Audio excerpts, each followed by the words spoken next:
Page number 5 से हम लोग शुरुआत करेंगे। Page number 5। हे प्रभु हमारे होठों को खोल दीजिए। हे प्रभु हम प्रातःकाल आप ही से प्रार्थना करते हैं। परमेश्वर पिता हमारे सृष्टिकर्ता की महिमा हो, उसके पुत्र हमारे मुक्तिदाता की महिमा हो, उसके आत्मा हमें पवित्र करने वाले की महिमा हो।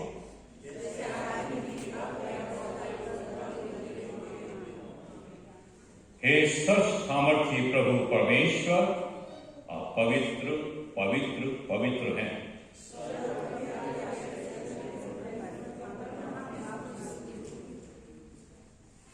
हम सेक्शन 3 में जाएंगे, पश्चाताप तथा पाप स्वीकरण।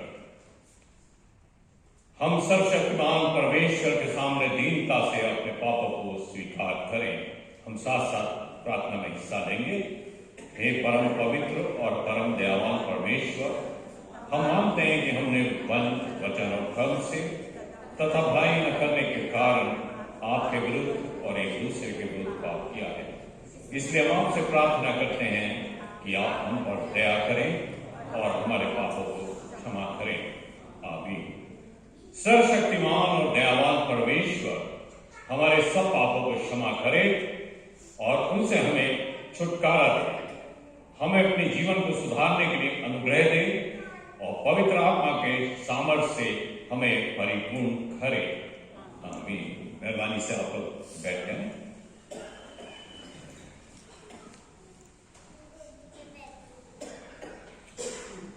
आइए हम प्रार्थना करें। हमारे जीवित अनुग्रहकारी परमेश्वर, आज की सुबह हमारे दिल खुदा धन्यवाद के भरे हुए हैं कि आपने हमारी जिंदगी में फिर से एक और मौका दिया कि हम सब आपके भवन में पाए जाते हैं। यह खुदा आपका बहुत बड़ा उपकार है, आपकी बहुत बड़ी दया है और खुदा ये जीवन जो आपने दिया इसके लिए हम आपका बहुत धन्यवाद देते हैं। और पिता परमेश्वर, आज की आराधना जबकि खुदा हम आपके भवन में आए हैं, हम अपने हृदय को खाली करते हैं और प्रार्थना करते हैं प्रभु आपका वचन, आपका प्रेम, आपकी सहभागिता हमारे साथ है।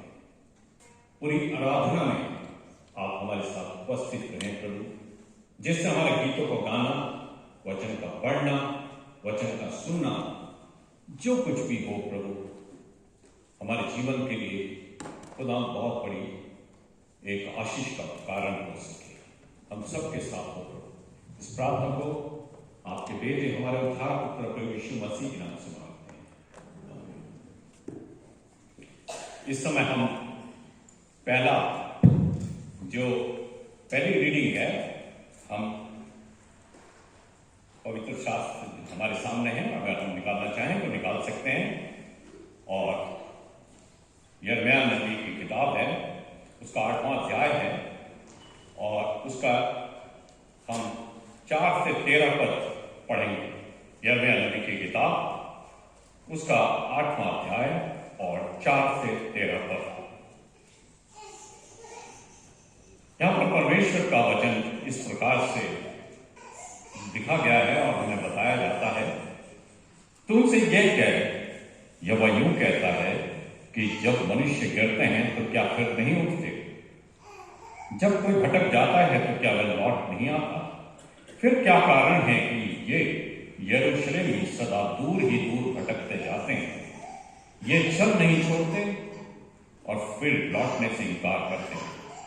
मैंने ध्यान देकर सुना, परंतु यह ठीक नहीं बोलते। इनमें से किसी ने अपनी बुराई से पछताकर नहीं कहा, हाय मैंने ये किया क्या? जैसा घोड़ा लड़ाई में वेग से दौड़ता है, वैसे ही इनमें से हर एक जन अपनी ही दौड़ में दौड़ता है। आकाश में लगलग भी अपने नियत समय को जानता है और पंडुकी, सूपा बेनी और सारस भी अपने आने का समय रखते हैं।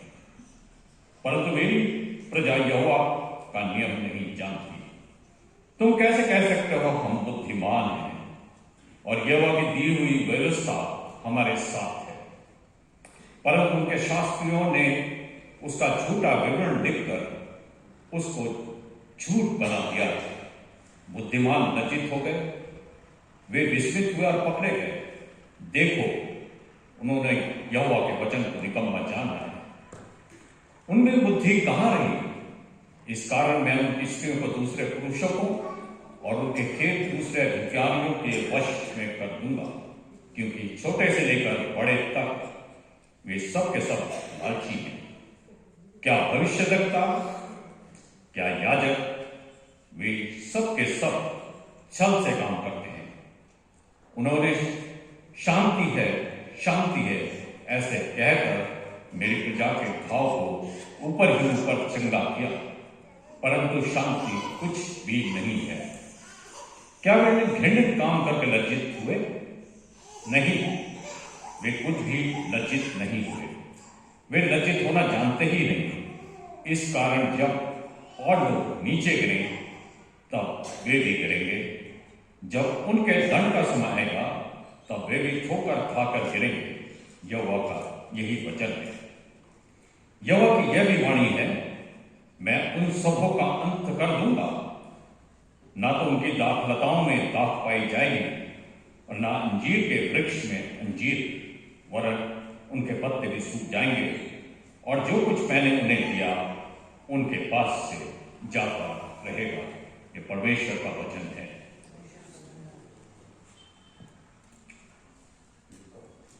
इस समय हमारे यूथ से हम रिक्वेस्ट करेंगे कि वो आगे आएं और प्रेज एंड वर्शिप में हम सबको शामिल करें।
आपका धन्यवाद हो। आपकी उपस्थिति में यहाँ मौजूद है, आपका धन्यवाद हो प्रभु जी।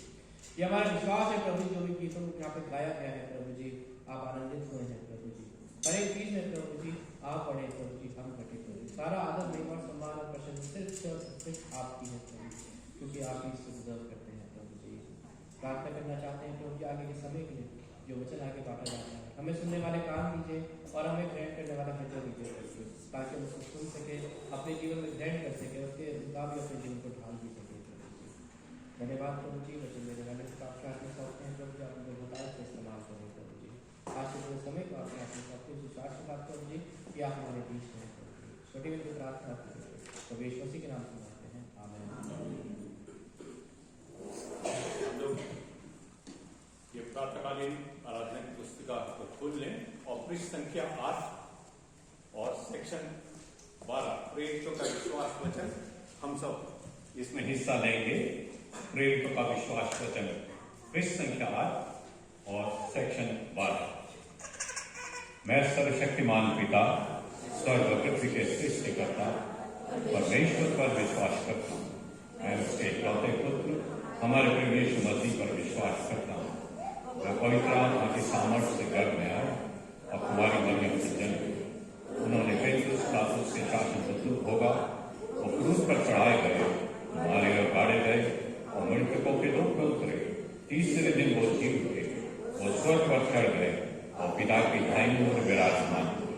वो जीवित और मृतकों का न्याय करने को फिर आएंगे।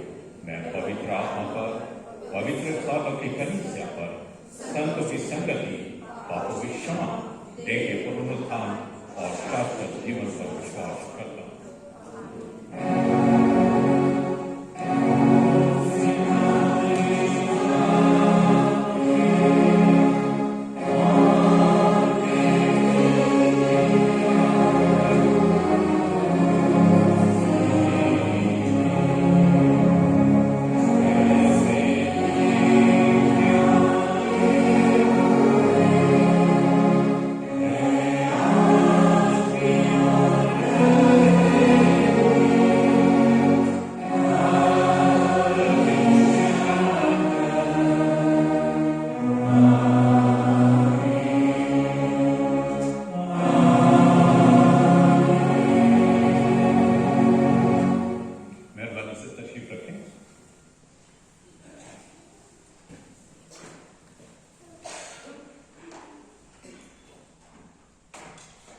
परमेश्वर के वचन जो उसका दूसरा हिस्सा है वो पाया जाता है लूका रचित सुसमाचार उसका 13वां अध्याय और 6 से 9 पद। लूका रचित सुसमाचार उसका 13वां अध्याय और 6 से 9 पद मैं आपके सामने पढ़ने जा रहा हूं। यहां पर लिखा है, फिर उसने यह दृष्टांत भी कहा, किसी के अंगूर की बारी में एक अंजीर का पेड़ लगा हुआ था। वह उसका फल ढूंढने आया परंतु ना पाया। तब उसने बारी के रखवाले से कहा, देख 3 वर्ष से मैं इस अंजीर के पेड़ में फल ढूंढने आता हूं परंतु नहीं पाता, इसे काट डाल कि भूमि को भी क्यों रोके रहे। उसने उसको उत्तर दिया, हे स्वामी, इसे इस वर्ष और रहने दे कि मैं इसके चारों ओर खोद कर खाद डालूं। यदि आगे को फले तो भला, नहीं तो उसे काट डाल। ये परमेश्वर का वचन है। आइए हम प्रार्थना करें। प्यारे प्रभु जी, इस समय खुदावंद जो आपका वचन है उसको बोलने के लिए आपकी सामर्थ्य की जरूरत है। पवित्र आत्मा खुदा हम सब की अगुवाई करे ताकि ये जो बहुत भारी आपका वचन है इसको हम समझ सकें, हमारे मनों के द्वार को खोल दें, हमें सुनने वाले कान दें, समझने वाली बुद्धि दें, ताकि हम आपके वचन को जिसकी गहराई अथाह है यदि आप हमें समझ न दें, आपकी ज्ञान न दें, हम समझ नहीं सकते। इसलिए खुदावंद मैं अपने आप को, अपने साथ साथ जितने भी लोग यहाँ पे आपके घर में उपस्थित हैं और आपके वचन के लिए भूख और प्यास लेके आए हैं, हमारी प्रार्थना है प्रभु अपने वचन रूपी भोजन से हमें तृप्त करें। प्रभु यीशु मसीह के नाम से मांगते हैं।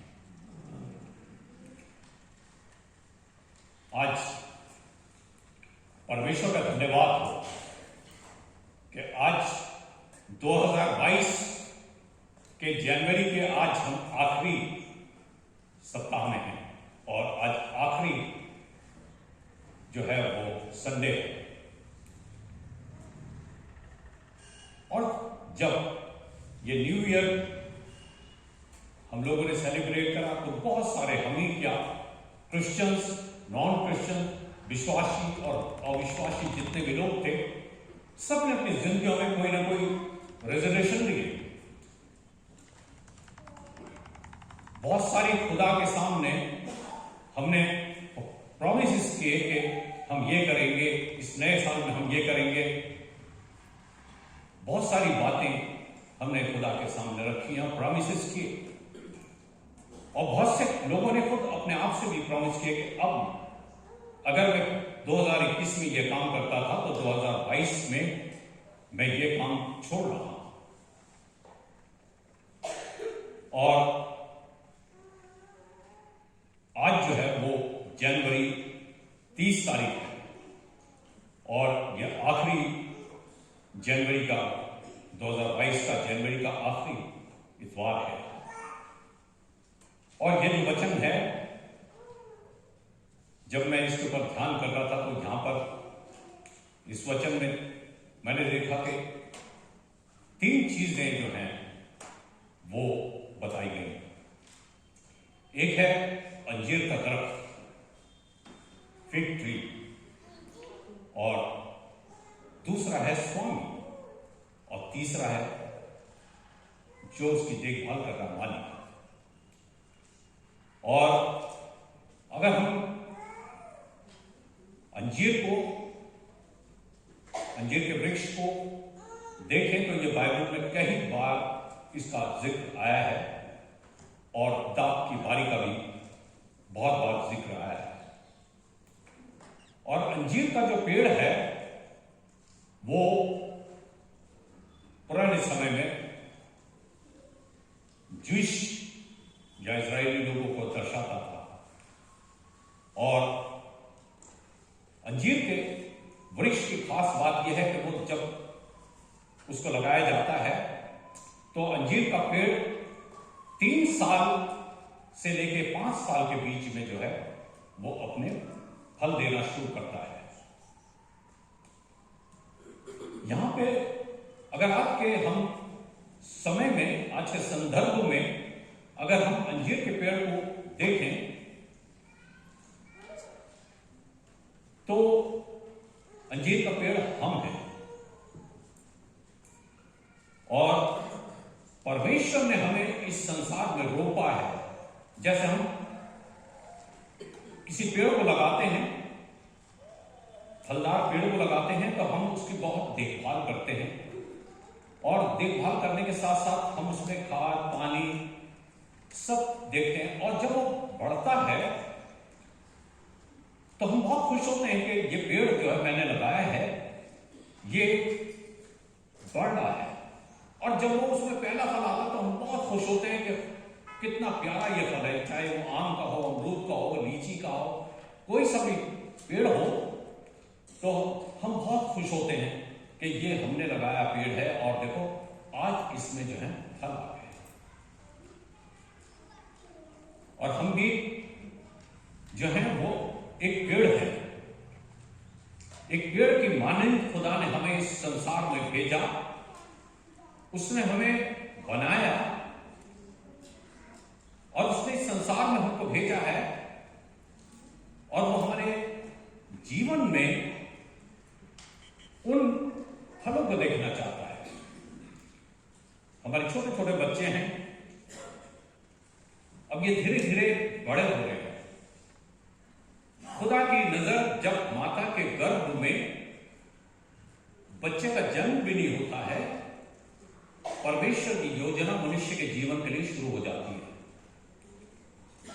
और माता के गर्भ में बच्चे के आने से पहले परमेश्वर की योजना की शुरुआत हो जाती है, और धीरे धीरे जब वो माता के गर्भ में आता है और वो धीरे धीरे धीरे धीरे बड़ा होता है, और जब समय पूरा होता है वो इस संसार में जन्म लेता है।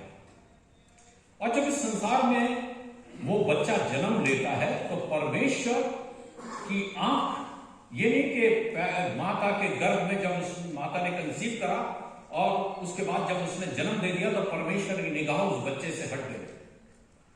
परमेश्वर की जो योजना है वो उसके गर्भ में आने से पहले होती है, और जब वो बच्चा जन्म लेता है, धीरे धीरे बड़ा होता है और परिवार में उसको संरक्षण मिलता है, उसको माता का ममता मिलती है, पापा का प्यार मिलता है, और बच्चा जब अपने परिवार में धीरे धीरे करके बड़ा होता है उसमें वो संस्कार आते हैं। लेकिन इसके पीछे परमेश्वर की योजना है, और परमेश्वर जब वो बच्चा बड़ा हो जाता है, आज हमारे जो बहुत सारे जवान बच्चे हैं वो आज जो है सेंट जॉन्स चर्च में गए हैं ताकि उनका कंफर्मेशन हो सके, दृढ़ीकरण हो सके, और आज जो है उनका दृढ़ीकरण होगा।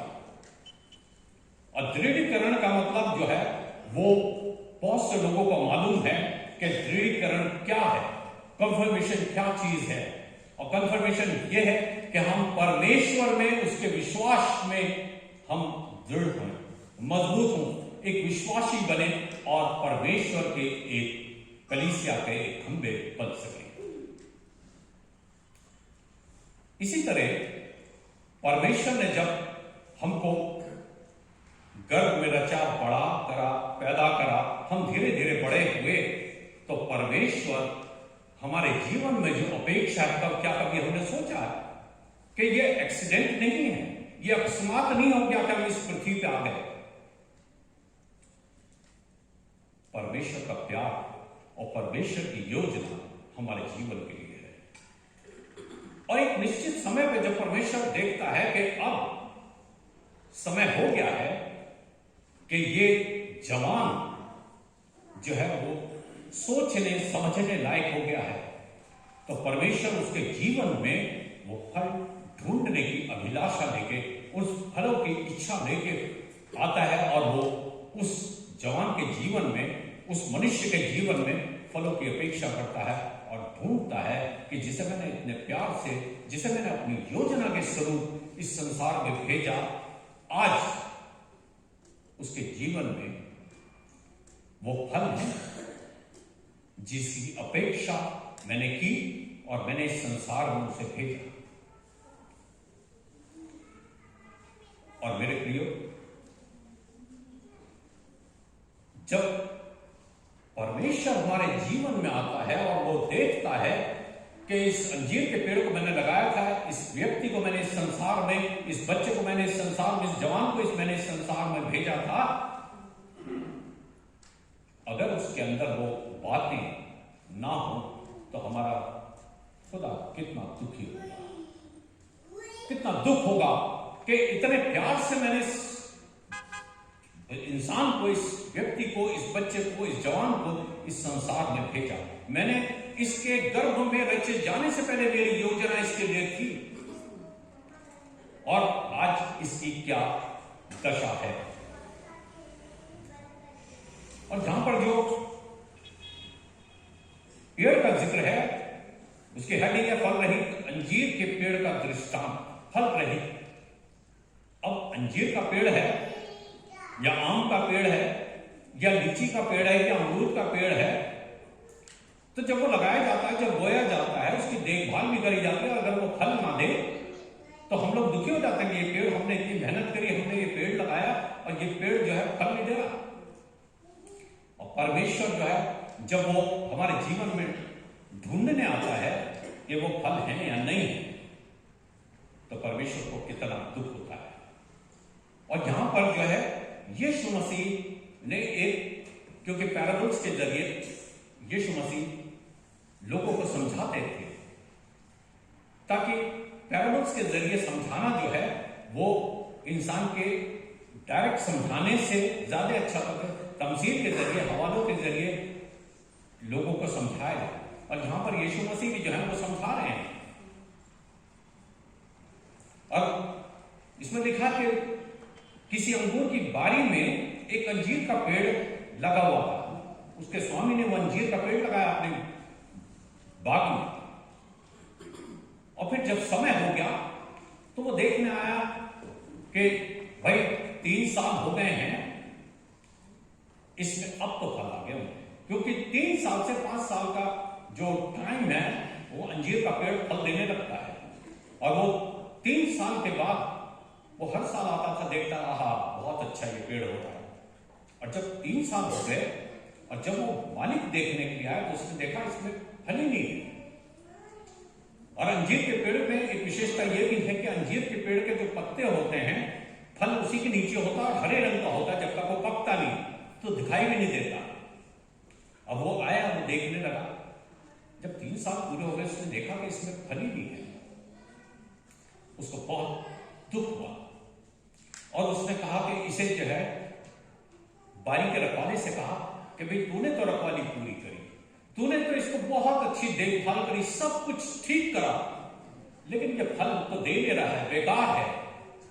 ऐसा कर इसको काट डाल।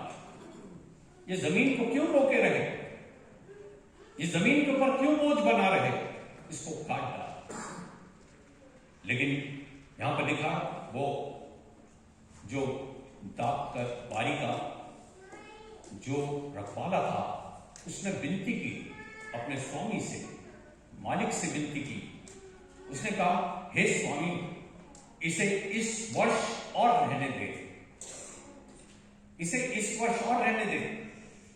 मैं इसमें खाद डालूंगा, पानी डालूंगा, इसकी सेवा करूंगा और अगले साल ये फलेगा तो ठीक है, नहीं तो जो है जैसा भला हो वैसा करना, इसे काट, तब इसे काट। और आज के संदर्भ में अगर हम देखें तो परमेश्वर ने हमको जीवन दिया और परमेश्वर ने पूरा साल हमको संभाला। और मालिक जो हमारा खुदा है, यीशु मसीह ने कहा कि 1 वर्ष और इनको दिया जाए।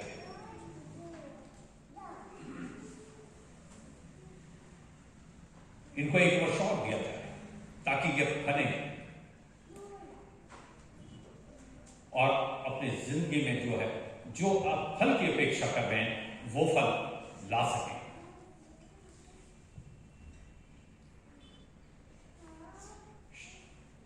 शायद हम लोग सौभाग्यशाली हैं कि परमेश्वर ने हमको ये फिर से एक और वर्ष हमारे जीवन में दे दिया। लेकिन बहुत सारे लोग हमारे बीच में नहीं हैं, बहुत सारे लोग।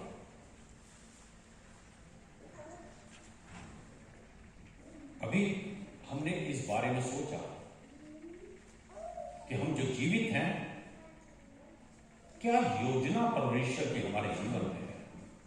क्या परमेश्वर हमसे चाहता है? क्यों उसने हमको ये 2022 वर्ष दिया? क्या कारण है? इसकी ये वजह नहीं है कि हम बहुत अच्छा खाते हैं तो हम जीवित हैं, हमारी हेल्थ बहुत अच्छी है तो हम बहुत अच्छे हैं। एक शेर मुझे याद आता है, उम्रे दराज मांगकर लाया था 4 दिन, 2 आरज़ू कर गए और 2 इंतजार में। ये जिंदगी 4 दिन की है। परमेश्वर का वचन कहता है कि 70 वर्ष कुव्वत हो तो 80 साल, लेकिन उसके बाद भी जाना है। जो इस संसार में जन्म लेता है उसका, जिस दिन जन्म लेता है उसका इस संसार से कूच करने का दिन भी निश्चित होता है। लेकिन सवाल यह नहीं है कि हमारी जिंदगी कितनी लंबी है, हमने 70 साल जीवन जिया, 80 साल जिया, 90 साल जिया। परमेश्वर यह देखना चाहता है कि इसका जो भी मैंने जीवन नियत किया था, उसने उस जिंदगी में मेरे साथ कितने वफादारी से चला है, मेरे साथ इसकी क्या रिश्ता था, इसने मेरे साथ जो मैंने इसे जीवन दिया, इसने उस जीवन को जो कि बहुत अनमोल है, उसने कैसे इस जीवन को जिया, इसके जीवन में वो फल हैं या नहीं है जिसकी मैंने अपेक्षा करके संसार में भेजा। और आप सब जानते हैं कि गलातियों की किताब उसका 5वां अध्याय और उसका अगर 22 पद हम देखते हैं तो वहां पर आत्मा के फल हैं, और आत्मा के फल वो हैं जिनकी अपेक्षा परमेश्वर हमारे जीवन से करता है। और पहला है प्रेम, पहला है प्रेम। हमारे जीवन में अपने लिए तो हम प्रेम करते हैं अपने से, इंसान अपने से ज्यादा प्रेम किसी को नहीं करता। क्या हम दूसरों से भी उतना प्रेम करते हैं? क्या हम गैरों से भी उतना प्रेम करते हैं? दूसरा है आनंद, और परमेश्वर का वचन हमें बताता है कि यहोवा का आनंद मेरा दृढ़ गढ़ है। परमेश्वर का आनंद हमारे जीवन में है या नहीं है, या हम अपने आप में खुश हैं? क्योंकि हमारी खुशी तो क्षणिक है। ये खुशी जो हम संसार में मनाते हैं ये क्षणिक होती है, लेकिन वो आनंद जो परमेश्वर का है वो हम जब तक जीवित रहते हैं वो आनंद हमारे जीवन में परमेश्वर का बना रहता है। तीसरा है शांति। आज दुनिया जो है वो परेशान है, शांति की खोज में लोग परेशान हैं और तरह तरह के लोग उपाय करते हैं कि हमें शांति मिले, लेकिन बहुत से लोग दिन भर किसी तरह से गुजर जाता है, रात को बिस्तर पर करवट बदलते बदलते पूरी रात गुजर जाती है और उनको नींद नहीं आती। और ये जो शांति है परमेश्वर की तरफ से है। हमारे जीवन में बहुत सारी ऐसी घटनाएं हो जाती हैं, बहुत सारी दुखद घटनाएं हो जाती हैं कि हम दुखी। फिर है कृपा। ये दो किस्म से है कृपा। एक कृपा जो परमेश्वर की हमारे जीवन में हुई है, और दूसरी कृपा कि हम दूसरों के ऊपर कितना उपकार करते हैं, कितनी कृपा हम दूसरे लोगों के साथ करते हैं। फिर भलाई। परमेश्वर के वचन कहता है कि यदि कोई तेरे एक गाल पर थप्पड़ मारे तो दूसरा भी फेर दे। क्या हम ऐसा कर सकते हैं या करते हैं? ये परमेश्वर ने हमको सिखाया कि हम एक दूसरे की भलाई करें। हम अपनी भलाई के लिए बहुत सारे यत्न करते हैं, बहुत सारे कार्य करते हैं, उसमें हम लगे रहते हैं, लेकिन क्या हम दूसरों के लिए भी भलाई का रास्ता ढूंढते हैं कि उनकी भी भलाई हो सके? फिर 7वां है विश्वास। और मसीह जीवन में ये विश्वास विश्वास विश्वास, बाइबल के कोई सभी ऐसा चैप्टर नहीं जिसमें विश्वास के बारे में आता है। और इब्रानियों का 11वां अगर हम अध्याय पढ़ते हैं तो उसमें देखते हैं कि सारी विश्वास के ही बारे में सब कुछ लिखा है। और यदि हम और हमारा विश्वास परमेश्वर के ऊपर दृढ़ नहीं है और हम कहें हम विश्वासी हैं, तो हम जो है ठोक लेंगे। अगर नूह जो है, जब परमेश्वर ने नूह को सारी आज्ञा दी कि किस तरीके से नाव बनाना, कितनी उसकी लंबाई होगी, कितनी चौड़ाई होगी, कितनी ऊंचाई होगी, कितने सेक्शन उसमें बनेंगे, अगर नूह खुदा की बातों पे विश्वास नहीं करता और जब 40 दिन और 40 रात जब वो नीचे से भी झरोके खुल गए, ऊपर से भी बारिश, तो वो जो कश्ती बनाई थी उसमें नूह और उसका खानदान बचा, और ये उसके विश्वास के जरिए हुआ। फिर है नम्रता। 8वां जो है वो नम्रता है। और मसीह जीवन में नम्रता एक बहुत बड़ी, कहना चाहिए कि रोल प्ले करता है। अगर हम नम्र नहीं है, दीन नहीं है, तो यीशु मसीह तो हमारा परमेश्वर जिसने खुद इस संसार में नम्रता और दीनता सिखाई, गौशाला में जन्म दिया, कहीं जगह नहीं थी, गौशाला में जन्म दिया, अपने चेलों के पांव धोए। ये नम्रता परमेश्वर ने हमको सिखाई है कि हम अपने जीवन में नम्र बने, दीन बने। परमेश्वर को यही हमसे अपेक्षा है। और जितने 20 सालों का हमारा जीवन है, परमेश्वर हमारे जीवन में यही देखना चाहता है। और आखिरी है संयम। संयम, हमको बहुत सारी परिस्थितियों में हम अपना आपा खो देते हैं। बहुत सारी परिस्थितियां हमारे जीवन में आती हैं। हमारी परिस्थितियां कभी कभी हमारे मन के मुताबिक नहीं होती। कभी कोई ऐसी बात हो जाती है कि हम अपना आपा खो देते हैं। परमेश्वर हमें सिखाता है कि संयम बरतें। और ये जो 9 फल हैं आत्मा के, ये परमेश्वर हमारे जीवन में आता है। और परमेश्वर इन 9 फलों को चेक करता है कि इस इंसान को, जिसको मैंने इस संसार में भेजा था, इसके अंदर ये आत्मिक फल है या नहीं है। और अगर ये 9 फल हमारे जीवनों में हैं तो हम बहुत खुशकिस्मत हैं, क्योंकि परमेश्वर हमारे इन फलों की अपेक्षा हमसे रखता है और वो फल हमारे जीवन में पाए जाते हैं। यदि एक भी हमारे जीवन में कमी है तो परमेश्वर अपना अनुग्रह हमें दे कि हम उस कमी को भी हम दूर कर सकें। और जिस तरीके से वो बाग का मालिक जो है वो उस 3 साल में वो देखने आए कि इसमें फल है या नहीं है। और जब मालिक हमारे पास भी आए, जब हमारा परमेश्वर हमारे पास आए, तो हमारा जीवन जो है वो इन फलों से बदला हुआ पाया जाए। कितने मुबारक हैं वो लोग जिनका जीवन जो है वो ऐसे वृक्ष के समान है, ऐसे अंजीर के पेड़ के समान है कि जब मालिक आए और देखे कि वाह, इसको मैंने लगाया था पेड़ को और देखो इसमें कितने फल हैं। क्या हम सब ऐसे फल बनना चाहते हैं? ऐसे वृक्ष बनना चाहते हैं कि हमारे जीवन में परमेश्वर निराश ना, दुखी ना हो।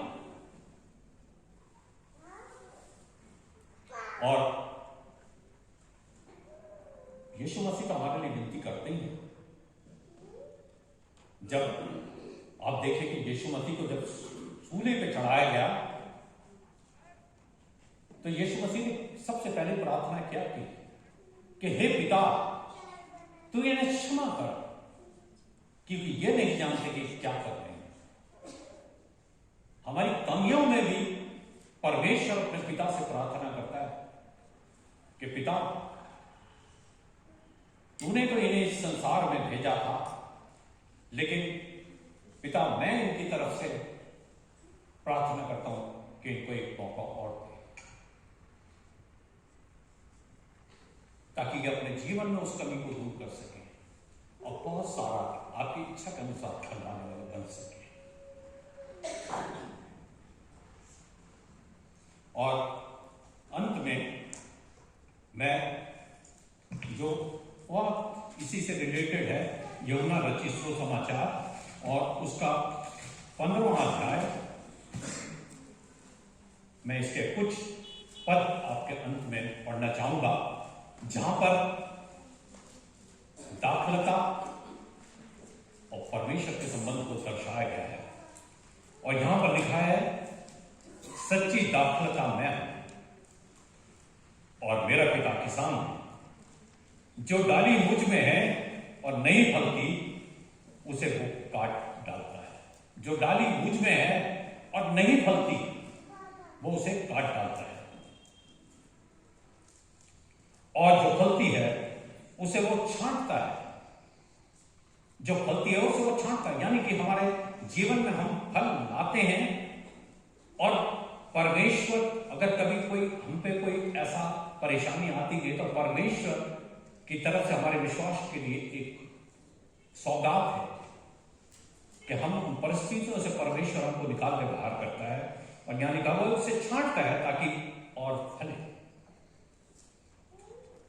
ऐसा नहीं कि हम हमारे जीवन में कोई ऐसी दुख तकलीफ आए, हम बहुत सारे लोग ऐसे हैं जो बहुत सारे बातों में जो परेशानी का दौर आता है तो वो गुणाने लगते हैं कि मेरे साथ ही क्यों हो रहा है, उसे देखो वो तो बिल्कुल भला चंगा है, उसे देखो ऐसा है वो ऐसा है, मेरे साथ क्यों हो रहा है।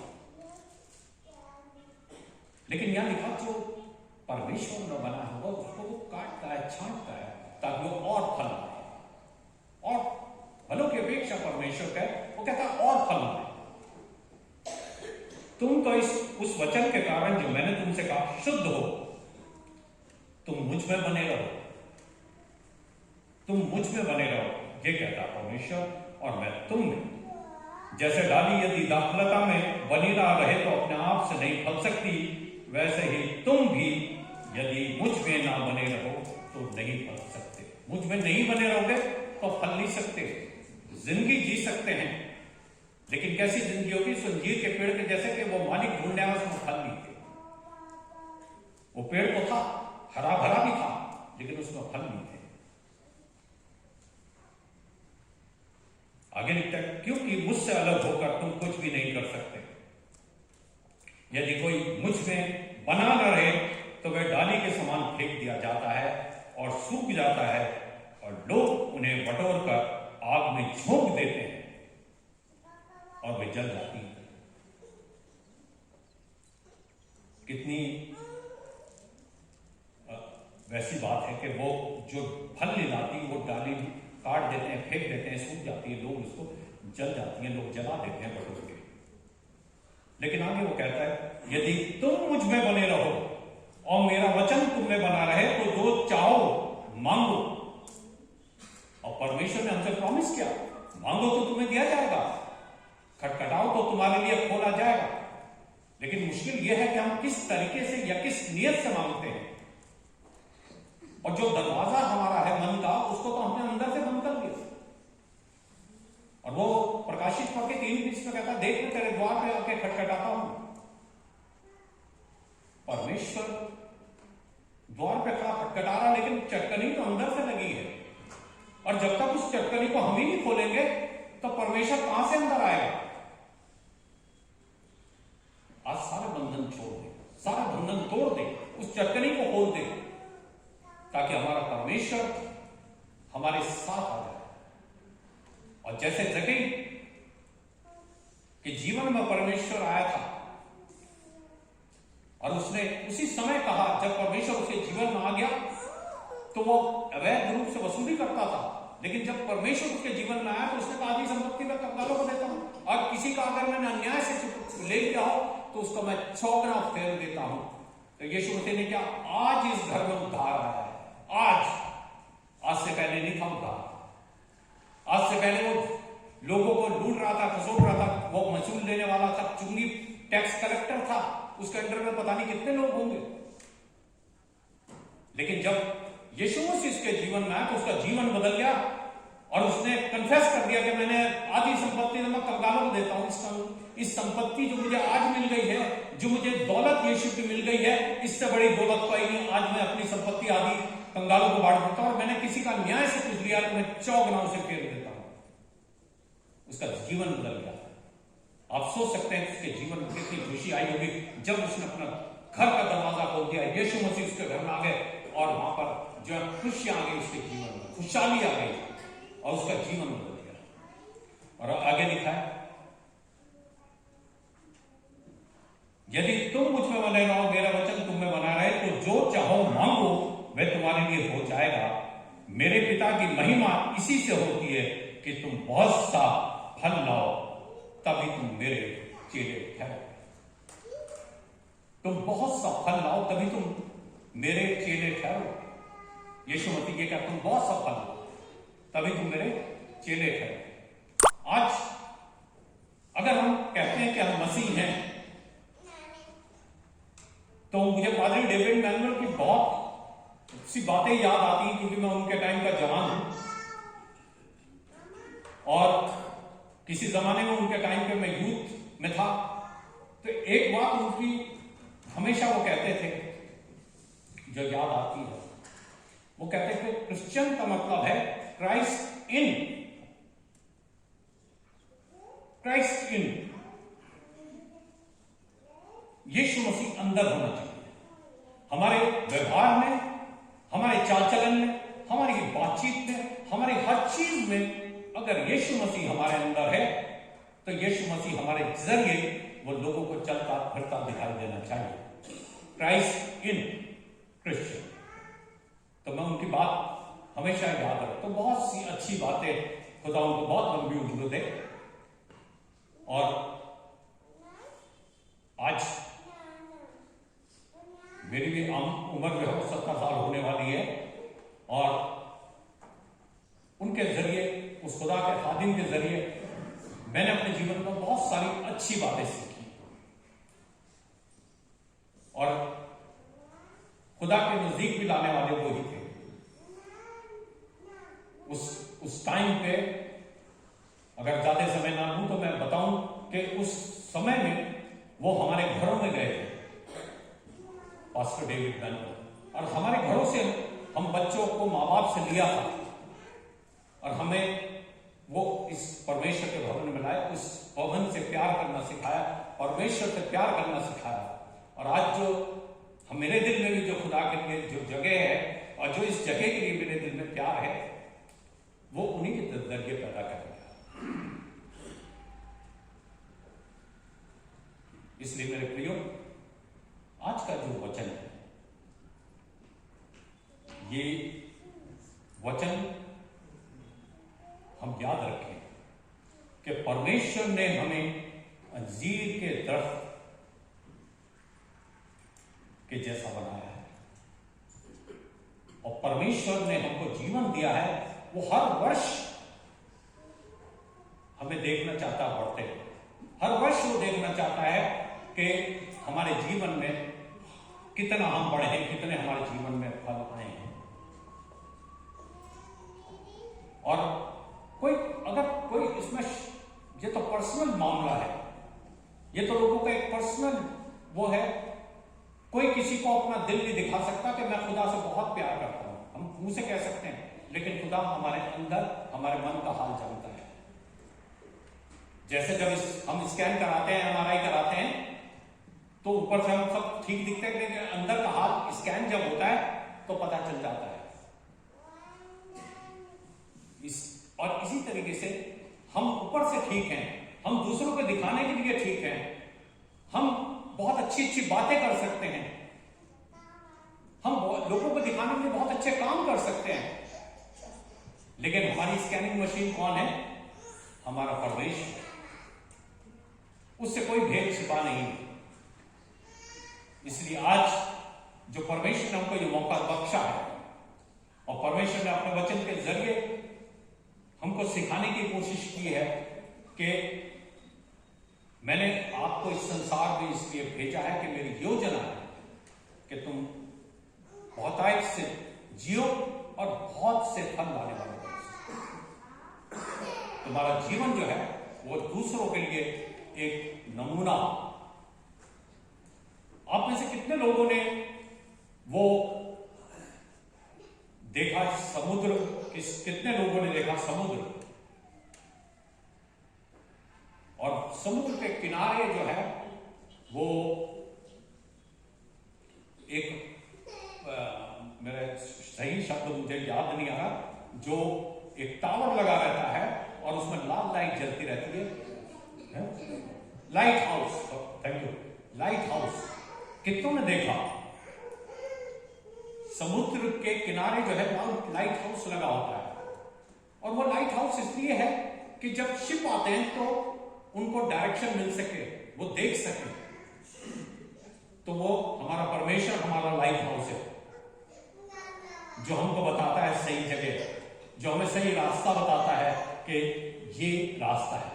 इसीलिए उसने कहा कि मार्ग, सत्य और जीवन मैं हूं। मार्ग भी मैं हूं, सत्य भी मैं हूं और जीवन भी मैं हूं। इसके अलावा कोई दूसरा रास्ता नहीं है, दूसरी कोई सच्चाई नहीं है, दूसरा कोई भी ऐसी जगह नहीं है। इसलिए जब वो मार्ग है, सत्य है और जीवन है, तो हम अपना जीवन परमेश्वर के हाथ में सौंपते हैं और फिर देखें कि हमारे जीवन में जब वो आए तो खुश हो कि इसका जीवन जो है वो फलों से भरा हुआ है। आइए प्रार्थना करें। सर्वशक्तिमान पिता, आपका धन्यवाद देते हैं आपके वचन के लिए कि आपने खुदा 2022 एक और वर्ष हमारे जीवन में दिया है और आज खुदा जनवरी का आखिरी सप्ताह है। पिता परमेश्वर, हम तो कमजोर हैं, लेकिन खुदा आप बलवान हैं। हमारी प्रार्थना है प्रभु जी, आप हमें अपनी सामर्थ्य दें, अपने बल दें, अपना ज्ञान दें, ताकि खुदा हम उस अंजीर के पेड़ के जैसे हो सकें जो बहुत सा फल लाने वाला हो। जो आपकी योजना हमारे इस संसार में भेजने की, वो हमारे जीवन में आपके द्वारा पूरी हो सके। हम अपने आप को आपके हाथ में सौंपते हैं। आज की सुबह प्रभु हमसे बातचीत करें। यदि प्रभु हमारे जीवन में कोई भी घटी है, कमी है कोई, हम पिता परमेश्वर से भी आपके हाथों में सौंपते हैं, क्योंकि खुदा हम ये मानते हैं कि हमारी हर घटी और हर कमी को पूरा करने वाले प्रभु जी आप हैं। अपने जीवन को आपके हाथ में सौंपते हैं। हम पिता परमेश्वर आज की सुबह के लिए बहुत धन्यवाद देते हैं, आज के दिन के लिए बहुत धन्यवाद देते हैं। हमारे साथ रहिए। इस प्रार्थना को उद्धार करते यीशु मसीह के नाम से मांगते हैं।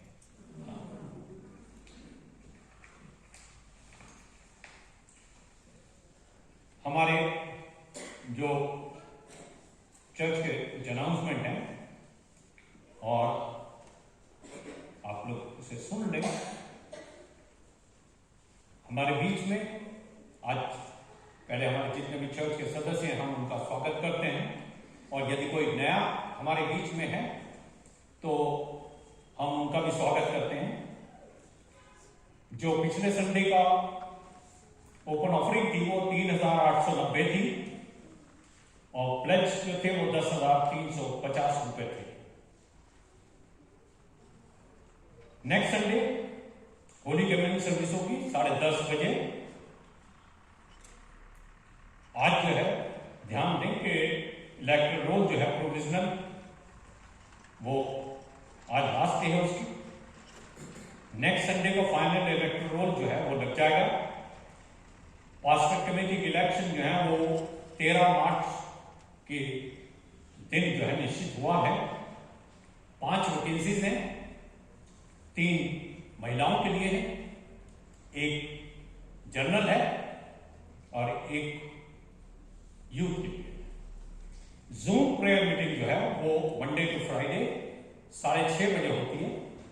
और अगर आपके प्रार्थनाओं के निवेदन हैं तो आप मेहरबानी से पादी साहब को लिखवा दें, ताकि आपके जो भी जरूरतें हैं, जिन बातों के लिए दुआ कराना चाहते हैं, वो प्रार्थना हो सके।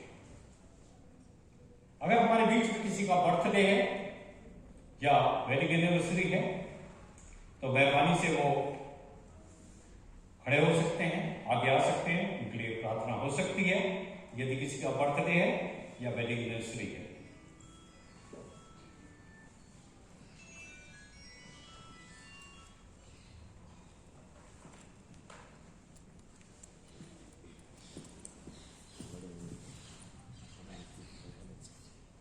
आइए हम प्रार्थना करें। हमारे जीवित महान दैव परमेश्वर, आपको बहुत बहुत धन्यवाद देते हैं कि आप भले हैं और आपकी करुणा, आपकी विश्वास योग्यता, आपका प्रेम हमारे जीवनों में पाया जाता है। हम खुदावन अर्चना और पढ़ना, जिनके के इस सप्ताह वेडिंग एनिवर्सरी है, खुदा ने आपके हाथों में सौंपते हैं। बीते तमाम वर्षों में आपने इन्हें जोड़ के रखा, आपने इन्हें बहुत सारी आशीषें दी हैं। खुदा, हमारी प्रार्थना है इस वर्ष जबकि खुदा आपने उनके जीवन में फिर से एक और वो अवसर किया है कि वो आपने खुश रहें।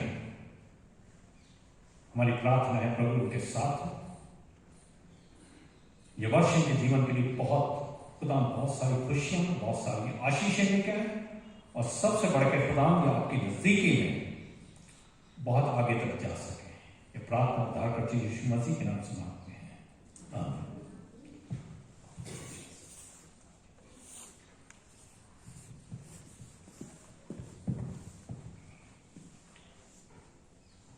इस समय हम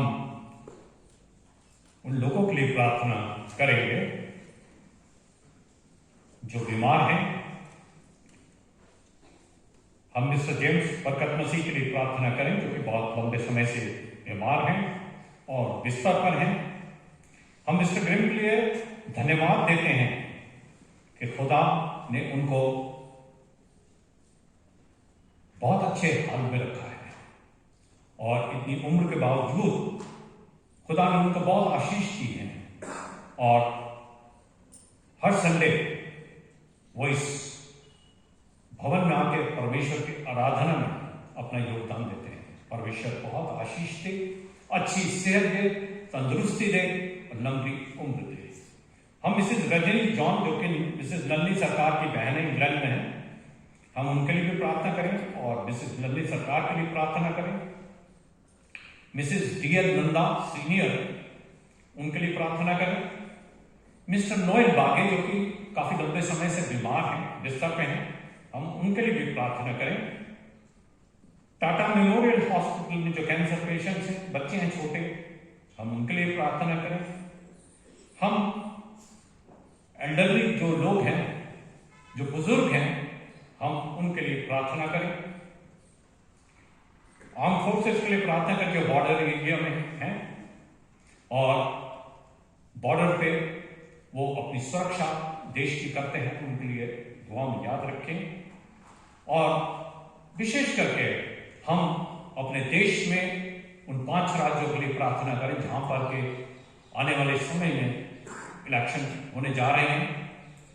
परमेश्वर ऐसे लोगों को चुन के लाए जो एक अच्छी सरकार दें और उस सरकार के अंडर में जितने भी लोग हैं वो भय रहित जीवन जी सके।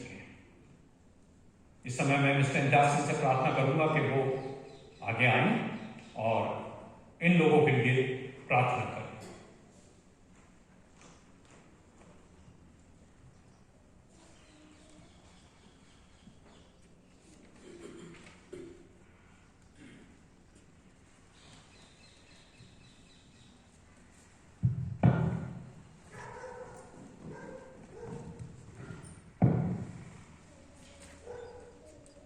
सब लोग प्रार्थना करें।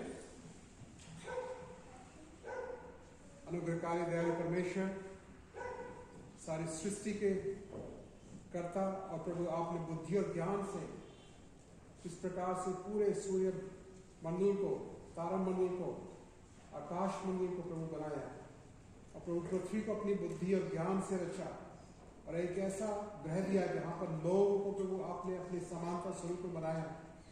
धन्यवाद करते हैं प्रभु उन सारी आशीषों के लिए जो आपने मनुष्य के लिए दी।